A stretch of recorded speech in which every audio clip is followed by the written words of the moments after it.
utiliser des vis plutôt que de la colle, j'imagine que ça majore quand même le prix du produit. Est-ce que les collectivités aident les entreprises françaises à aller vers ça ?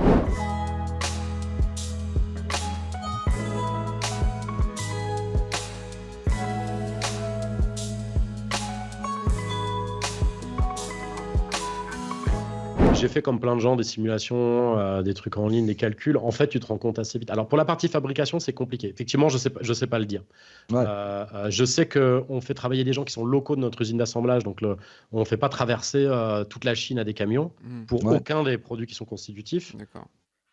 Sauf surprise, mais ça fait partie du cahier des charges. L'empreinte carbone, j'ai pas vraiment d'informations sur les procédés, les trucs de peinture, comment ils recyclent. Là j'avoue, je n'ai pas donné.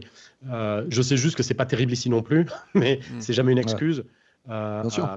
J'ai visité le bâtiment d'une usine de peinture, il y avait 50 tonneaux de produits toxiques qui pourrissaient au fond du truc. Bon, je n'ai pas acheté l'usine. Donc,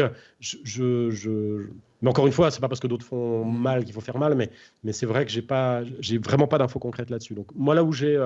et je l'ai pas vraiment recherché, je suis honnête avec vous, je l'ai pas vraiment recherché. Sur notre partie ici, il y a un truc qui est clair, c'est qu'en fait, chaque fois que je prends l'avion pour aller voir mes collaborateurs à gauche ou à droite, je fais exploser la note par rapport même au bâtiment et à l'ensemble des salariés, puisqu'au final, je suis le seul qui se déplace quasiment. Donc, on est peu. Et il suffit que je prenne l'avion pour aller en Angleterre ou pour aller, j'étais à Chicago la semaine dernière. Et d'un coup, en fait, tu fais un pic comme ça de dingue, quoi. Donc, mais 5 ou 6 déplacements internationaux de l'année, c'est plus que tout le reste de la boîte. Donc, alors...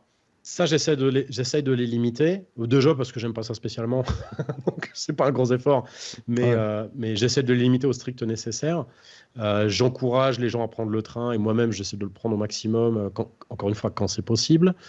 Et malheureusement, c'est pas toujours économiquement super viable de faire ça. Grave. Pour tout un tas de raisons, des trains qui partent pas, il faut prendre un hôtel, le fait que le train est souvent plus cher que l'avion pour des raisons à la noix. Enfin, donc il y a, mais chaque fois que, enfin, on va dire la priorité c'est ça. Mais c'est difficile d'aller en train aux États-Unis ou en Angleterre. C'est pas impossible en Angleterre, mais enfin, quand on est à Montpellier, entre 12 heures de voyage en train et 1 heure d'avion, là aussi, c'est compliqué de résister.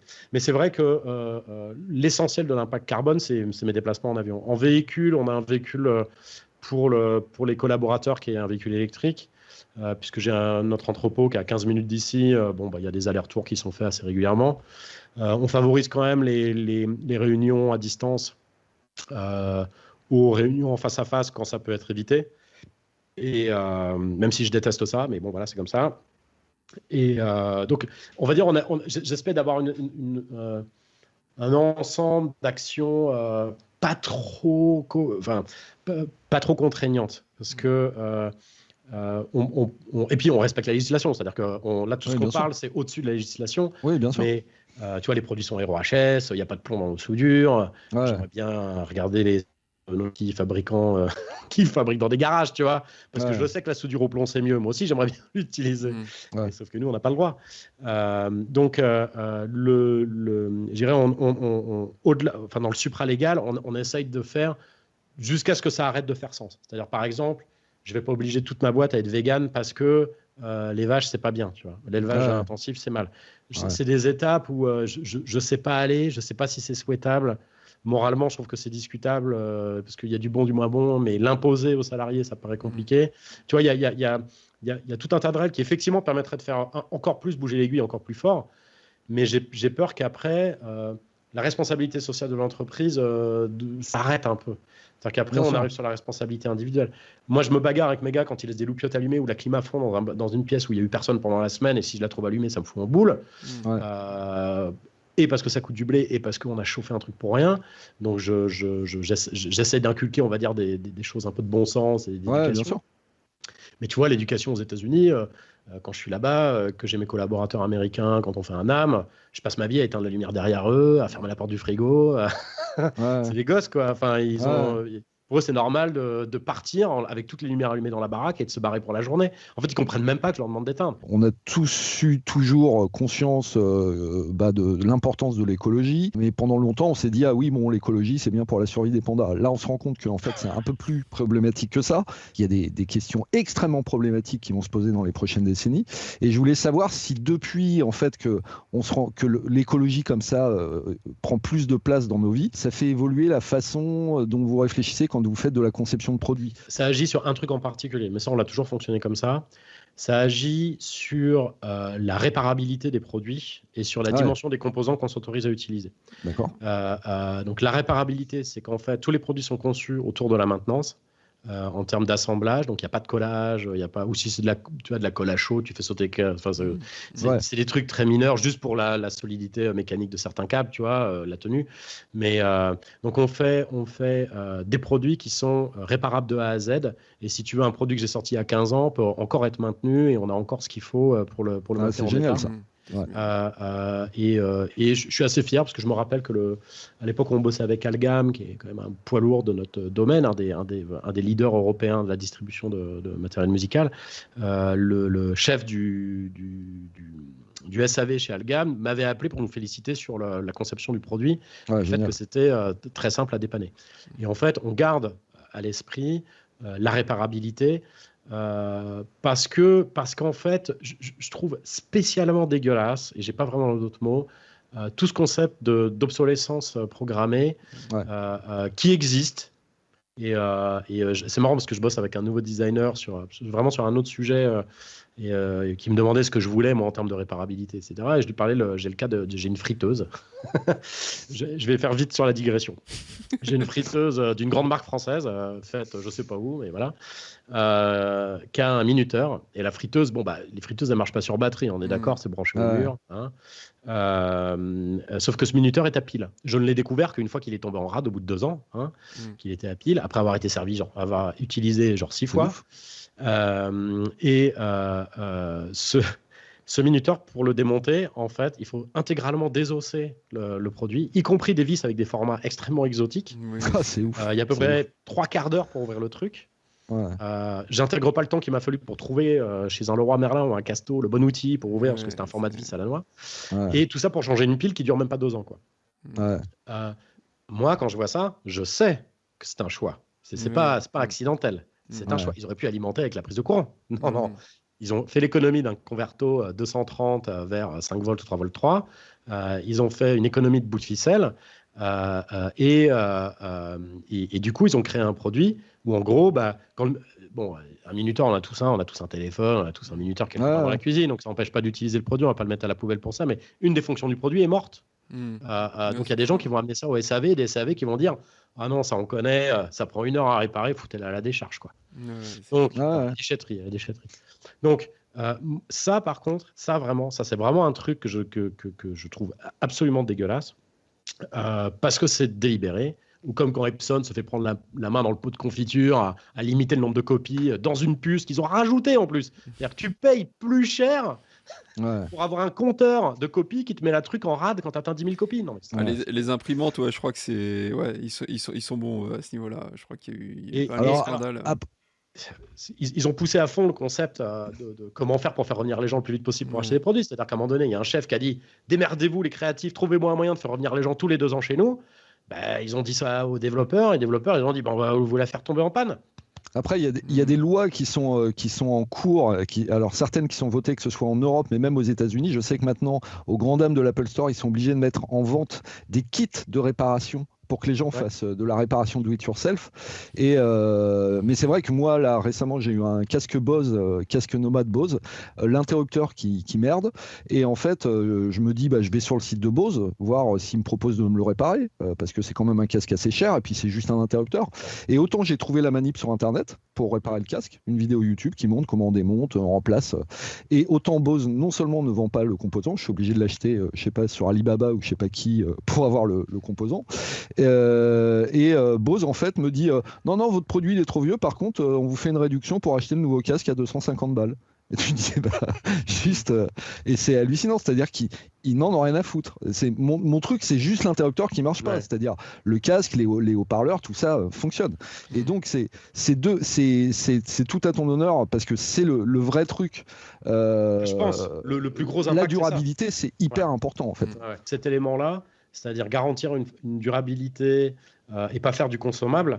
Au sens négatif du terme, du consommable il en faut, mais je veux dire, pas faire quelque chose qui s'auto-détruit, tombe en poudre, et de la même manière on maintient les softs, c'est-à-dire qu'il y a la chose, tout à fait, il y a l'élément sur le hardware, donc on choisit des bons composants, mais pas des copies dégueulasses, voilà, et on choisit des mémoires qui ont un nombre de cycles qui correspond à plusieurs dizaines d'années d'utilisation. Alors il n'y a rien qui est infini, faut être clair, mais je considère que si mon produit pendant 40 ans il marche, c'est pas trop mal, quoi. Tu vois, du numérique. Malheureusement, sur le numérique, il y a d'autres challenges, mais dès qu'il y a des mémoires, malheureusement, les mémoires ont une durée de vie. Sur les composants analogiques, les condensateurs ont une durée de vie. Malheureusement, l'électronique, ça s'use, comme la mécanique, comme à peu près tout. Bien sûr. Et donc, il y a un moment donné où il y a des pièces à changer. Mais c'est vrai que ce critère-là, moi, c'était dès le premier jour, c'était un élément important. Et effectivement, c'est tellement embarqué dans notre méthode de travail que je l'oublie. Au niveau du coût à la fin du produit pour l'utilisateur, faire un produit réparable, utiliser des vis plutôt que de la colle, par exemple, j'imagine que ça majore quand même le prix du produit. Ça dépend un petit peu des produits. Mais oui, globalement, ça va rajouter un coût. Mais c'est quand même... Pour beaucoup, c'est les spécifications de cahier des charges, donc ça coûte rien, à part qu'il faut y réfléchir au moment où tu le rédiges, et qu'il faut avoir la volonté. Mais oui, on peut prendre le cas, par exemple, je sais que Behringer, à une époque, je ne sais pas comment c'est aujourd'hui, mais Behringer collait ses façades, genre l'amplicas Behringer, qu'on a tous eu, avec 4 sorties, ou je ne sais pas combien, qui est pas mal. La façade est collée, c'est-à-dire si tu as besoin de changer des potards et des machins, c'est au tournevis et au burin, quoi. Donc, ça, c'est sûr que je me l'interdis. Alors, est-ce qu'ils font vraiment une économie avec ça? Nous, si tu veux, on est beaucoup trop petits pour voir qu'une économie d'1 centime sur quelques milliers de produits, ça change la donne. En fait, on n'a pas... Comment dire? Quand on conçoit un produit, on a une idée de coût, de prix de vente. Donc, on a un coût de fabrication par rapport à nos marges, etc., qu'on est capable d'identifier. Et on essaie de rentrer à l'intérieur. Mais jamais j'ai dit à mon équipe, et je le dirai jamais, quand ils viennent me voir en me disant « ça, c'est pas super », on a un truc à 50 centimes de plus qui fait ci, qui fait ça. Leur dire, allez vous faire voir, on est déjà 2% au-dessus du prix coûtant, je vous fais pas. Voilà. Parce qu'en fait, on n'est pas à cette échelle. C'est-à-dire que l'impact de ce choix de mettre un truc un tout petit peu meilleur, donc de mettre deux vis qui vont me coûter 4 centimes les deux, plutôt que de la colle qui va me coûter 1,2 centimes, je ne suis pas capable de le voir dans mon bilan. Donc, c'est une optimisation qui n'aura aucun effet sur l'activité de la société.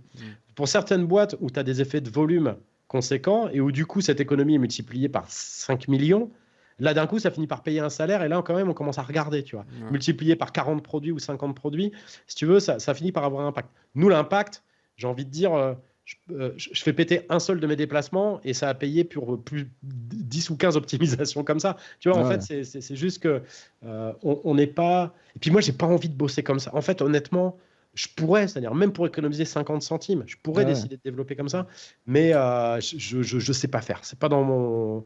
En fait, je suis trop ingénieur encore, tu vois, trop intéressé par la technique pour aller faire un truc qui va me rapporter 1000 balles par an pour faire un produit plus dégueulasse alors qu'il aurait pu être meilleur, tu vois.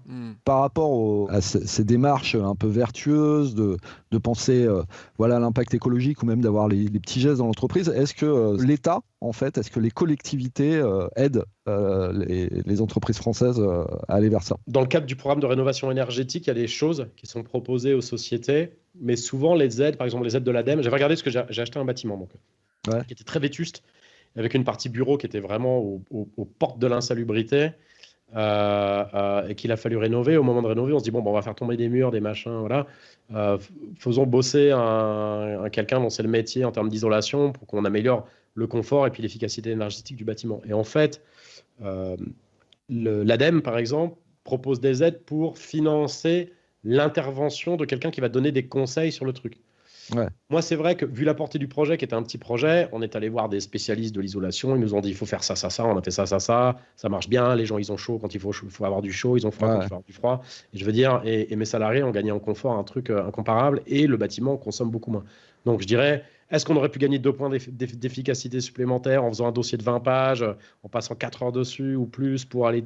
Bon, peut-être. Je pense que ça, c'est des trucs qui sont adaptés pour des très grosses boîtes, qui font un nouveau bâtiment, qui vaut 25 millions. Oui. Et puis ça concerne l'immobilier, quoi, uniquement. En fait. Ça, c'est pour l'immobilier. Pour ce qui est... Alors, on reçoit beaucoup de communication. Il y a des organismes quand même. Bon, il y a l'ADEME qui est pas, c'est pas le gouvernement, mais il y a des organismes, il y a les DREAL, il y a des gens comme ça qui sont là pour vous donner du conseil, mais surtout sur des entreprises stratégiques. Par exemple, si on était une raffinerie, si on était un incinérateur, si on était, tu vois, il y a des trucs stratégiques, un barrage hydroélectrique. Il y a des endroits stratégiques où effectivement l'État va intervenir assez fort, même si c'est des exploitants privés, tant pour des questions de sécurité, mais aussi des questions d'optimisation à plein de niveaux. Nous, c'est vrai qu'on est un peu, nous, si tu veux, on est à peine une petite PME. On tombe un peu dans l'endroit où on n'intéresse pas grand monde et on reçoit des communications et c'est des incitations. Mais est-ce qu'il y a des financements derrière ? Je saurais pas honnêtement le dire. Je suis sûr qu'il y en a quelques-uns, mais des fois, on vous finance du conseil. Donc, ils payent à des consultants. Donc, l'État paye des consultants, donc c'est super. En fait, il faut monter une boîte de consulting. Mais si tu veux, c'est pas le consultant qui fait les travaux, c'est pas lui qui trouve le film. Enfin, il est juste là pour te dire ce qu'il faut faire, quoi. Pour reboucler avec ce que tu disais sur l'évolution avec la raréfaction des matériaux, avec l'augmentation nécessaire, enfin, logique des prix, avec tout un tas de trucs comme ça, peut-être qu'un jour, on va remplacer le tractopelle par des mecs avec des pelles. Il faudra revenir à de la manutention et que les entrepôts Amazon automatisés ou d'autres grands, Sweetwater, à des entrepôts automatisés. C'est l'avis de pas mal de... Enfin, c'est l'avis de ceux qu'on appelle les collapsologues ou collapsologistes, qui pensent, notamment un ancien ministre de l'Environnement, c'est Yves Cochin, c'est ça, qui dit que oui, entre 2020 et 2030, le monde va collapser, quoi, le monde qu'on connaît, et qu'on va revenir vers la France de 1920, enfin un mélange entre la technologie d'aujourd'hui et la France de 1920. Alors, on les laisse seuls responsables de ces perspectives, mais voilà, il y a beaucoup de gens qui disent que l'avenir, c'est le low-tech. Et c'est vrai qu'en tout cas, pour l'instant, on a des vraies problématiques d'énergie et on ne voit pas comment les résoudre. Non, mais moi, je suis d'accord avec ça. En fait, on sait que les solutions scientifiques, on va en trouver tout un lot. J'ai bien peur que ce soit juste une manière de reculer pour mieux sauter. Il y a des choses sur lesquelles on va devoir revenir, peut-être en arrière. Mais je suis pas sûr que ou alors, effectivement, on a une solution démographique qui dit on attend ce que nous promet le GIEC, la moitié de l'humanité disparaît et puis ce sera tellement plus cool. Mais... Franchement, on s'en fout un peu, ils peuvent disparaître. Moi, je les connais pas déjà. Je pourrais même citer quelques noms pour démarrer une liste s'il faut. Voilà. Tu as beaucoup de littérature là-dessus et je t'avoue, si tu veux, quand tu me demandes l'impact que ça a sur mon business et tout ça, malheureusement, moi j'ai du mal sur un business comme le mien.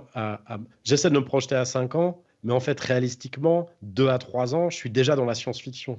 Ouais, je comprends. En fait, c'est des business sur des marchés qui évoluent quand même, qui peuvent évoluer assez rapidement. Bien sûr. Et sans parler d'événements catastrophiques type Covid, mais c'est qui peuvent évoluer rapidement. Et du coup, aller au-delà, encore une fois, à mon échelle, je comprends. Ouais. C'est intéressant à titre personnel. Oui, si tu veux, j'ai des opinions, mais c'est pas le sujet aujourd'hui. Mais si tu veux, pour ce qui est de ma casquette de patron, c'est très difficile, pour pas dire impossible, de me placer dans cette perspective. Hormis des petites actions un peu équivalentes aux actions individuelles qu'on peut avoir parce qu'on est des bons citoyens, c'est assez compliqué d'aller au-delà. Alors comme je te disais, moi j'ai plein de potes qui ont passé un cap et qui essaient d'aller vraiment dans des trucs plus durs et avec des choses plus... Et peut-être qu'un jour mon équipe viendra me voir en disant écoute, tout ça c'est plus acceptable, nous on n'est pas à l'aise avec ces trucs-là, tu vois, et peut-être qu'une fois que j'aurai ça, j'aurai l'assise légitime pour enclencher les choses. Bien sûr. Du supralégal, parce qu'encore une fois, dans une entreprise... au-delà du légal, faut l'assentiment de l'équipe, tu vois, bien sûr, des trucs. Bien sûr. Donc, t'es une petite société, tu vois. Donc, nous, on est malheureusement, on n'est pas beaucoup plus gros qu'un citoyen. C'est-à-dire que mon impact avec ma petite boîte et mes quelques milliers de produits par rapport à un citoyen qui prend l'avion, probablement que notre impact carbone, peut-être qu'un commercial qui prend l'avion 3 fois par semaine dégomme allègrement ce qu'on fait nous à l'échelle de l'entreprise. Non, mais bien sûr, de grandeur, je pense que je suis pas aux fraises. Il le dégomme, et j'ai envie de te dire, quand il y a la putain de Coupe du Monde, ou quand c'était quoi? C'était Saint-Laurent ou Dior, je sais plus, qui a fait un défilé dans le désert climatisé. J'allais dire, rien que ça dégomme tous les efforts que des boîtes comme la tienne peuvent faire pendant 10 ans, si tu veux.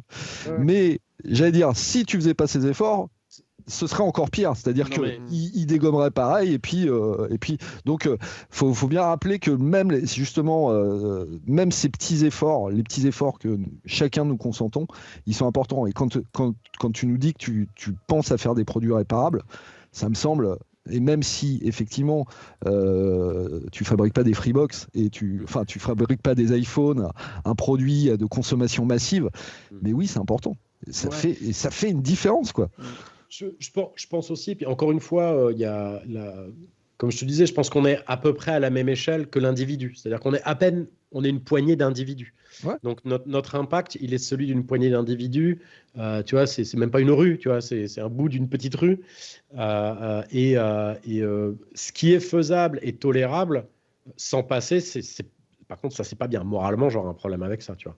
Ouais. Quand moralement, il y a des trucs qui posent souci. Encore une fois, après, il y a des questions d'éducation, tout ça, mais des choses qui me posent souci, je le fais remarquer à l'équipe et je m'assure que l'information circule. Je te cache pas que si je me pointe, je reprends l'exemple de Couillon, des clims et tout, mais nous, c'est ça notre consommation d'énergie. Non, bien sûr. Je veux pas de consommation parasite. Le studio, il y a des switches en dur pour éteindre toutes les machines qui n'ont pas de switch on-off. Il y a, tu vois, des trucs un peu de bon sens. Mais en tout cas, pour ce qui est de la projection plus long terme et du marché de la musique, puisque je sais que ça avait été évoqué par email avant qu'on fasse l'entretien. Tout ce que je peux dire, c'est que je pense que notre marché, qui est un marché de loisirs, va être un des premiers impactés quand il va falloir faire le tri. De la même manière que quand l'industrie de la guitare a fait n'importe quoi avec les essences rares de bois, des machins, il a bien fallu leur dire d'arrêter leurs conneries. Donc ça, parce qu'en fait, c'était en fait, là, on s'est rendu compte d'un coup qu'on avait un pan de notre industrie qui avait un vrai impact, quoi, immédiat. Quoi. Et donc là, il a fallu faire le tri. Il nous arrivera la même chose avec l'électronique et avec. Il nous arrivera pareil, juste plus tard, mais il nous arrivera la même chose. Et il nous arrivera effectivement à nous ce problème-là avant que ça arrive aux bécanes pour réanimer les gens en bloc opératoire. Et tant mieux. Moi, je trouve ça normal. En fait, je serais choqué que ce ne soit pas nous les premiers. Et tant pis, on jouera, je sais pas quoi, on trouvera un bidon, un bout de manche à balai, on mettra 4 cordes, on fera de la guitare. Et je dirais, alors c'est toujours triste de se dire que c'est souvent les secteurs culturels qui déroulent les premiers quand les budgets commencent à se durcir. Mais bon, malheureusement, c'est toujours vu comme des secteurs non stratégiques, non utiles. C'est un peu comme l'éducation, c'est-à-dire que tout ce qui provoque des effets à long terme, c'est le premier truc qu'on dégomme, quoi. Donc parce que comme ça provoque pas d'effet à court terme, c'est fastoche, on met la poussière sous le tapis. Les activités de loisirs et les activités artistiques, elles ont un bénéfice long terme et culturel au sens large. C'est un bénéfice long terme en tant que société, mais malheureusement, comme on a souvent des politiques très court terme, y compris au niveau des entreprises, on prend les décisions qui font sens au court terme. Donc, je suis à peu près certain qu'on aura une pénurie de cartes son et de consoles et de machins et de tout ça largement avant qu'on n'ait plus de bagnole, et probablement tant mieux. Il faudra s'adapter, mais moi aussi, alors je connais mal, enfin à part dans la presse, j'ai peu lu d'ouvrages sur les différentes théories, que ce soit décroissantes, etc. Mais je m'y intéresse sans avoir lu de bouquins. Mais le fait est que ça me paraît à peu près inévitable. Je ne crois pas à une solution scientifique. Je crois que la solution scientifique, il y en a plein et elles permettront de ralentir ou du moins d'amortir un peu le choc. Mais encore une fois, seulement certains en bénéficieront, comme toujours, et ce sera les mêmes que d'habitude sur la planète, j'entends. Donc il y aura une solution scientifique, mais je veux dire, elle aura ses limites, c'est-à-dire que si demain on a 500 000 réfugiés climatiques, ou 1 million, ou 2 millions, ou 10 millions de réfugiés climatiques en Europe, ou 50 millions, on va les avoir, faut pas rêver, ils vont arriver, les gars, parce que ils sont désespérés, ils ont tout perdu, et il peut rien leur arriver de pire que ce qui leur arrive s'ils restent. Bien sûr. On aura affaire à une population qui ne sera même pas des problèmes de guerre, de trucs comme ça. Ça va être difficile de les planquer dans des camps ou les laisser dormir sous les ponts à Paris, quoi. Ils vont commencer à sérieusement se voir dans le paysage. Donc effectivement, alors je sais pas si on ira jusqu'à la dystopie Mad Max, je sais pas, mais on sait par exemple, en tout cas, il y a des enquêtes du CNRS sur le sud, le littoral méditerranéen, et on sait que oui, les Parisiens, en dépit des tensions footballistiques que ça crée, devront peut-être un jour accueillir les Marseillais. Et ce sera assez drôle, je pense. Honnêtement, si c'est vraiment le pire, c'est ça va encore. À gérer, non, c'est pas le pire. Et moi, je me dis que la grande spécialité de Two Notes, c'est la modélisation et la convolution.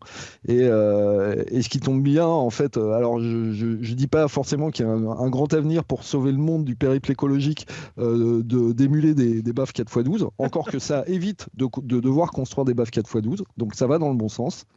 Malgré tout. Voilà, tout à fait. Et c'est, j'allais dire, le camper, typiquement, qui est un produit qui est massivement utilisé aujourd'hui dans les tournées et tout, bah oui, c'est des putains d'économies de transport. Voilà. Et en dehors de ça, oui, la convolution comme la modélisation, c'est des technologies qui sont applicables dans tout un tas de domaines, et vous n'imaginez même pas lesquels. C'est des outils mathématiques, en fait. Et donc, qui peuvent être appliqués à des problématiques environnementales. Alors, je sais pas si en mangeant du sable, on pourra un jour, via une convolution, avoir l'impression qu'on boit de l'eau. Je sais pas si un jour on arrivera à faire ça. Bon, je pense qu'il y aura plus de gars pour bosser à transformer le plomb en or que le sable en flotte, mais c'est ça. Je pense à peu près le même niveau de difficulté. C'est ça. C'est pas gagné. Mais c'est ce que fait. Tu penses à Esther, hein, c'est pour ça. C'est bien sûr. Mais non, encore une fois, faut rester modeste par rapport à notre domaine d'activité. C'est aussi pour ça qu'il disparaîtra sans que plein de gens, ça les empêche de dormir. Faut pas perdre de vue qu'il y a très peu de musiciens dans le monde. Il y a relativement peu de gens qui écoutent de la musique. Il y a beaucoup de gens qui en entendent, mais il y a relativement peu qui en écoutent. Et même si ça a l'air d'être un produit de consommation courante parce qu'on est un peu baigné dedans, mais en définitive, des gens qui écoutent, qui investissent dedans, qui ont la pratique, c'est relativement peu de gens. Et j'ai bien peur qu'on se fasse darwiniser bien comme il faut.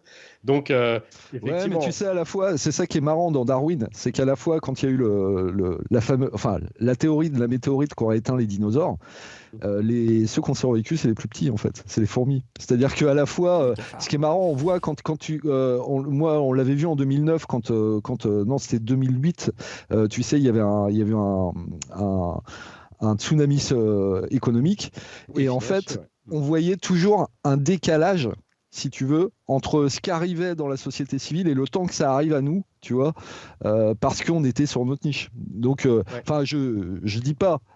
J'espère en tout cas qu'il y aura toujours des guitares acoustiques et des caronnes. Je pense que, alors, si l'idée c'est de dire les petites entreprises sont plus agiles, c'est vrai jusqu'à un certain point.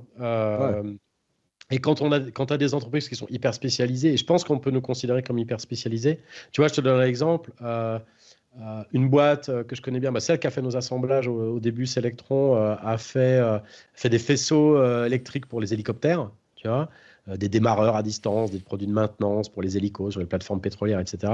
Donc c'est quand même, tu vois, un métier un peu spécial. Il est clair que si on arrête de faire des hélicos, parce que, alors bon, les hélicos, mauvais exemple, parce que c'est utilisé principalement par la sécurité civile, etc. Donc, on va dire, ceux-là, ils vont continuer de voler. Peut-être que ceux pour aller du port de Saint-Tropez aux collines, peut-être que ceux-là, ça va être un peu plus compliqué. Mais le fait est que c'est des boîtes qui ne se reconfigureront pas si cette industrie disparaît. Nous, je ne sais pas. Je fais confiance à notre intelligence. Et c'est aussi, si tu veux, dans mon idée, bon, c'est un rebond parce que c'est pas une stratégie, mais dans la mesure où nous on a une activité qui est principalement une activité intellectuelle, on peut espérer que si je réunis mon équipe, et j'ai plein de gens intelligents dans mon équipe, plein qui sont meilleurs que moi, on va arriver à se réunir, à se dire ok, on fait quoi les gars? Parce que là, ça c'est terminé, ça y est, on l'a vu. Maintenant, j'ai pas envie que vous partiez. On a nourri vos familles, on veut continuer. Comment on fait tous ensemble et on discute. Et peut-être que ça passera par plus de collaboration. Je pense aussi que y a des mouvements intéressants de structures, de sociétés un petit peu plus horizontales, un petit peu moins verticales, d'autres modèles de gouvernance, etc., qui feront que justement on rendra probablement plus tolérable ces différents chocs, puisque tu n'auras plus un patron assis sur une montagne d'or qui pointe du doigt les choses à faire aux gens, mais que tu auras plus de gens en responsabilité peut-être, capables de déterminer leur destin. Tu vois. Moi, je crois ça aussi, ça peut avoir une vertu d'amortisseur. Et même si aujourd'hui, Eurosis, qui fait les produits Tunos, on est quand même une boîte relativement verticale en termes d'organisation, néanmoins, vu qu'on est tout petit, s'il y a quelqu'un qui n'est pas joie, s'il vient me voir, il vient me le dire. Tu vois, il n'y a pas 50 représentants du personnel. Je ne suis pas N+28, quoi. Tu vois, moi, je suis juste la porte à côté, quoi. Donc là, j'ai mis un post-it pour pas qu'il m'ennuie, mais, mais je sais qu'à la minute où j'ouvre ma porte, il y en aura 4, là. Donc, et c'est normal, et c'est souhaitable. Moi, je suis à l'aise avec ça. Donc peut-être que ça aussi, ça va aider un peu à faire passer et à nous rendre plus agiles. À l'échelle d'une énorme société qui a 20 000 salariés, avec une distance quasiment terre-lune entre le patron et le mec qui pousse des colis, j'ai peur que ces boîtes-là soient moins flexibles. Et que, mais bon, qui pleurera sur la disparition d'Amazon? Pas grand monde, à mon avis. C'est salariés, sans doute. Il y a quelques milliers de salariés qui ça va pas faire plaisir, mais bon.